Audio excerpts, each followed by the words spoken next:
Hello guys, welcome to the part 2 of freedom struggle. तो जैसे कि लास्ट वीडियो तक हमने कवर किया था कि कैसे ईस्ट इंडिया कंपनी की हुकूमत ख़त्म हो गई थी और हम डायरेक्ट ब्रिटिशर्स के अंडर आ गए थे। तो उसके बाद देखते हैं।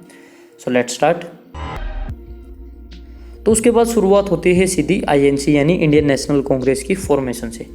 इंडियन नेशनल मूवमेंट जो सुरेंद्रनाथ बनर्जी ने इंडियन एसोसिएशन के साथ स्टार्ट की थी कलकत्ता में 1876 में, और इंडियन एसोसिएशन से क्या बना फिर इंडियन नेशनल कांग्रेस, जिसको किसने फाइंड किया या फाउंडर कौन थे उनके, A.O. Hume, a retired British official. Okay, the birth of Indian National Congress in 1885, 1885 में इसका जन्म हुआ। Mark the entry of new educated middle man into politics. इससे क्या जाहिर होता था कि जो मिडिल क्लास तबके के जो पढ़े लिखे लोग थे अब वो भी पॉलिटिक्स में डायरेक्ट आ सकते थे। किसके थ्रू? इंडियन नेशनल कांग्रेस के थ्रू। The first session of Indian National Congress was held in Bombay. पहला सेशन बॉम्बे में हुआ दिसंबर 1885 में under the presidentship of Umesh Chandra Banerjee. उसके बाद स्वदेशी मूवमेंट, ये एंटी पार्टीशन मूवमेंट थी। तब तक बंगाल का पार्टीशन हो गया था। बंगाल का पार्टीशन हुआ था 16 अक्टूबर 1905 में। ओके, लाल बाल पाल और Aurobindo Ghosh was behind the स्वदेशी मूवमेंट। स्वदेशी मूवमेंट में वही था कि ब्रिटिशर्स के प्रोडक्ट्स को बॉयकॉट करो और स्वदेशी पे रिलाई करो, लेकिन वो इतने सस्ते से, इतने किफ़ायती थे कि हम उनके बिना रह ही नहीं पा रहे थे। तो इसलिए ये रिवोल्ट फिर से फेल हो गया। खादी भी महंगी थी as compared to the imported goods और clothes from UK. Okay, and Lal Bal Pal, hope so आप सब जानते ही होंगे। Lal for, Bal for and Pal for. अगर आपको पता है then let me know in comment box.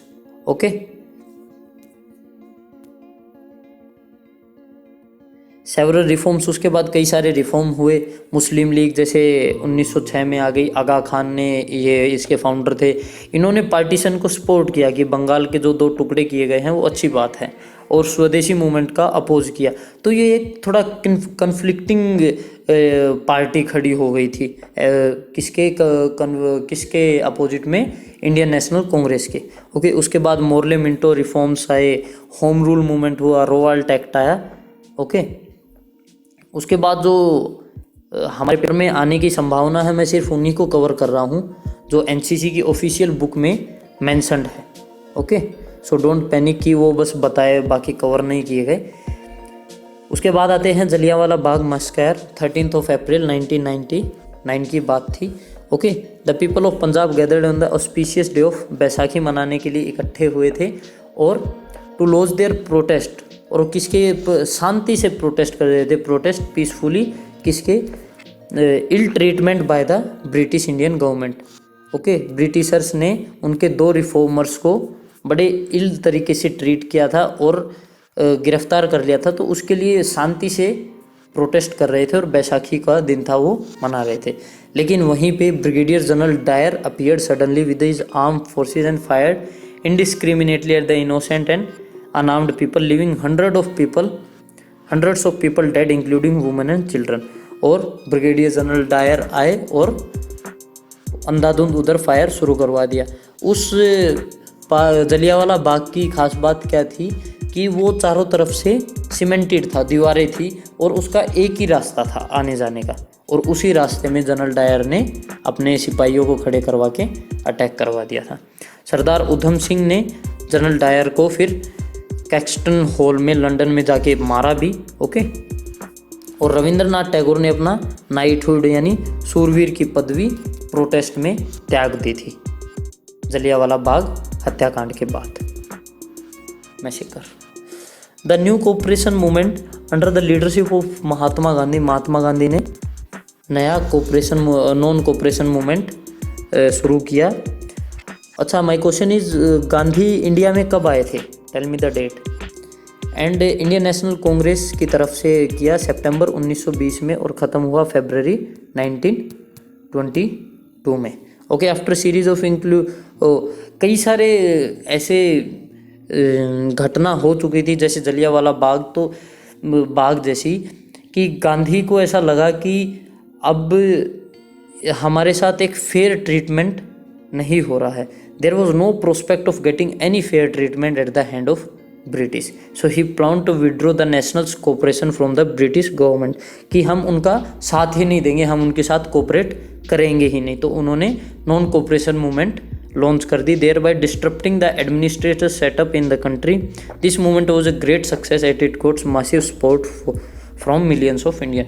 Millions of Indians ने इसमें बढ़ चढ़ कर हिस्सा लिया और ब्रिटिशर्स को सपोर्ट करना बंद किया। जो ऑफिशियल्स थे उन्होंने रिज़ाइन दे दिए, जो काम करने वाले थे उन्होंने वो काम करने से मना कर देते, विद्रोह होने लगे ऑफिस में, और ये सब हुआ। लेकिन फरवरी 1992 में नॉन कोऑपरेशन मूवमेंट को वापस ले लिया गया।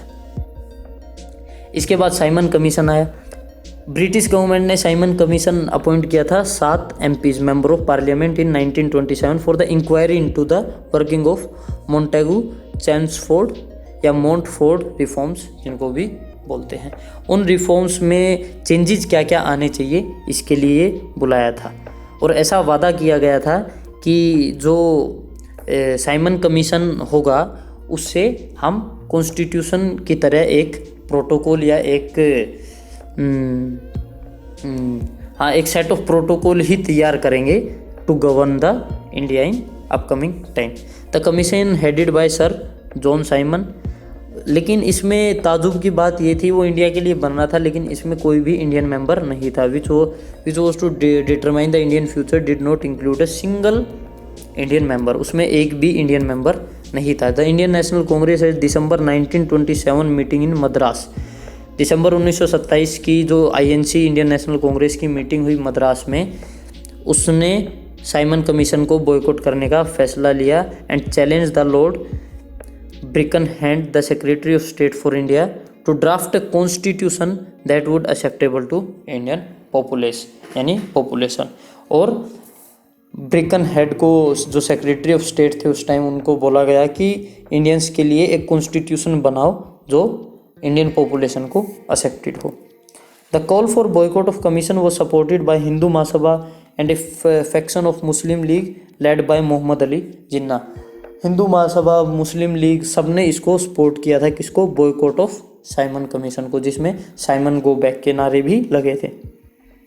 ओके, मोहम्मद अली जिन्ना ने कहा था कि जलियांवाला बाग वो जो फिजिकल बुटचर, यानी फिजिकल तरीके से प्रताड़ना थी वो, लेकिन साइमन कमीशन है बुटचर ऑफ आवर सोल, कत्ल, हमारी आत्मा का कत्ल है ये। ओके, नेक्स्ट देखते सिविल डिसोबीडियंस। गांधी ने ही लेड किया था इसको। ओके, और इसको लॉन्च किया था Congress session of December in 1929।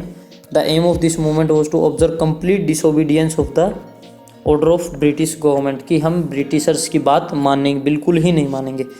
On the day meeting was held all over the country Congress, जैसा कि हमने रिसेंटली पढ़ा था अपनी लास्ट वीडियोस में कि क्यों 26 जनवरी को ही हमारा रिपब्लिक डे मनाया जाता है। So this was that reason. On that day meeting was held all over the country. The Congress tricolor was hosted. Okay, the British government tried to press the movement and resorted the brutal firing, killing hundreds of people. Thousands were arrested along with Gandhiji and Jawaharlal Nehru. ये British government ने बुरे तरीके से fire किया, लाखों लोगों को और हज़ारों लोगों को मार डाला और हज़ारों को अरेस्ट कर लिया, जिनमें गांधी जी और जवाहरलाल नेहरू भी इंक्लूडेड थे। But the movement spread all over the country, लेकिन तब तक मूवमेंट पूरे भारत में फैल चुकी थी। तो ब्रिटिशर्स ने एक राउंड टेबल कॉन्फ्रेंस के लिए कांग्रेस को बुलाया, लेकिन उसका कोई खास नतीजा नहीं निकला और सिविल डिसोबीडियंस मूवमेंट रिवाइव्ड हो गई। ओके, ड्यूरिंग दिस टाइम, इसी समय के दौरान भगत सिंह, सुखदेव और Rajguru was arrested in charge of throwing bombs in the central assembly hall. Okay, जिसको अभी लोकसभा बोला जाता है, और इनको 23 मार्च 1931 को फांसी सुना दी गई थी। Okay, next is quit India movement. अगस्त 1942 Gandhi start quit India movement by launching a mass civil disobedience movement through do or die call and force the Britishers to leave India. Okay, the movement was followed by large-scale violence directed at railway station, telegraph काफ़ी violence हुआ, काफ़ी हिंसा हुई and काफ़ी नुकसान हुआ government का, और गांधी गवर्नमेंट ने गांधी को इसके लिए रिस्पॉन्सिबल माना।